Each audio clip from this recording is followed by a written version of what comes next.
আসসালামু আলাইকুম। আশা করি তোমরা সকলে অনেক অনেক ভালো আছো। দেখতে দেখতে 2025 সালের এইচএসসি পরীক্ষা শেষ। তো তোমাদের অনেকের মনে ভয় কাজ করতেছে, ভাইয়া পরীক্ষা তো আমার তুলনামূলক খারাপ হয়েছে, বা ম্যাথ খারাপ হয়েছে, বা ফিজিক্স খারাপ হয়েছে, তাহলে আমি কি এখন ঢাবির প্রিপারেশন নিতে পারবো? আমার তো জিপিএ কম আসতে পারে, আমাকে দিয়ে কি আদৌ হবে? তো তোমাদের এই প্রশ্নের উত্তর নিয়ে আজকের ভিডিওটা।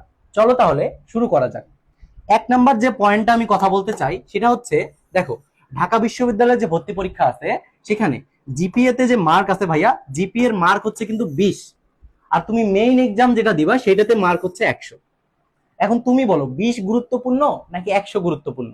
অবশ্যই 100 মার্কটা গুরুত্বপূর্ণ। এখন ধরো তোমার এক বন্ধু পরীক্ষা দিছে, সে জিপিএ 5 পাইছে, তার মানে তার 20 আসতে কথার কথা, তার এই জিপিএ এর মার্কটা বেশি আছে, ঠিক আছে?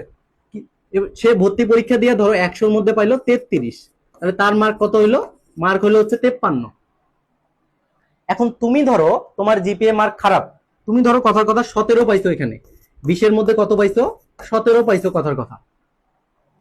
এখন তুমি এই ভর্তি পরীক্ষায় গিয়ে একদম কোপ দিয়ে 50 পাইলা কথার কথা, তাহলে তোমার মার্ক যোগ করলে কত হবে ভাইয়া? 50 প্লাস হচ্ছে 17, দ্যাট মিনস 67 হয়ে যাবে।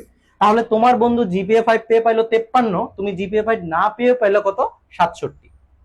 তাহলে কি এখনো সম্ভব কিনা তুমিই বলো। অবশ্যই সম্ভব, কারণ জিপিএ মার্ক মাত্র হচ্ছে 20, আর মেইন এক্সামের মার্ক হচ্ছে 100। তাহলে তোমাকে এখন যেটা ফোকাস করতে হবে সেটা হচ্ছে এই 100 মার্কে। যেটা পাস্ট হয়ে গেছে গেছে, সেটাতে আমরা আর ফোকাস রাখবো না। এই 100 মার্কের মধ্যে সর্বোচ্চ মার্ক তোলার তোমাকে একটা স্পৃহা তৈরি করতে হবে, যে না আমাকে এইখানেই কোপটা দিতে হবে। তাহলেই কিন্তু তুমি ঢাবিতে একটা ভালো সিট নিশ্চিত করতে পারবা। দুই নাম্বার, দুই নম্বর কথা হচ্ছে, তুমি প্রথম নও, এই কথাটা তোমাকে আগে মাথায় সেট করতে হবে। তুমি প্রথম নও বলতে কি বোঝাচ্ছি? যে তুমি যে প্রথম কম জিপি নিয়ে ঢাবিতে পরীক্ষা দিতে যাচ্ছ, বা তুমি কম জিপি নিয়ে চান্স পাবা, বিষয়টা এমন না। বিগত বছরগুলোতে এরকম অহরহ এক্সাম্পল আছে যারা কম জিপিএ থাকা সত্ত্বেও ঢাবিতে একটা ভালো সাবজেক্ট নিয়ে পড়তেছে। তাহলে কিভাবে পসিবল হয়েছে?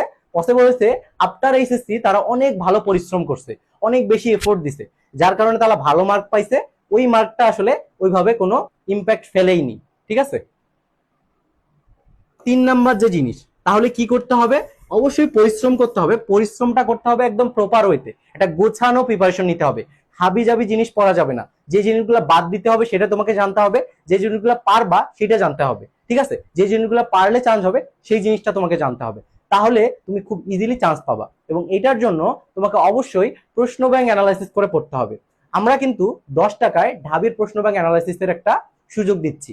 তো এই প্রশ্ন ব্যাংক অ্যানালাইসিস করলে তোমরা খুব সহজেই বুঝতে পারবা যে কিভাবে গুছিয়ে গুছিয়ে প্রিপারেশন নিতে হয়, কোন টপিকগুলো পড়তে হবে, কোনগুলো বাদ দিতে হবে, এগুলা কিন্তু তোমাদের আমরা একদম বলে দিব। জাস্ট ওই টপিকগুলো পড়বা, ঢাবিতে পরীক্ষা দিবা, ইনশাল্লাহ চান্স হয়ে যাবে। সো দেরি না করে আজই এনরোল করো আমাদের 10 টাকার ঢাবি প্রশ্ন ব্যাংক অ্যানালাইসিস কোর্সে।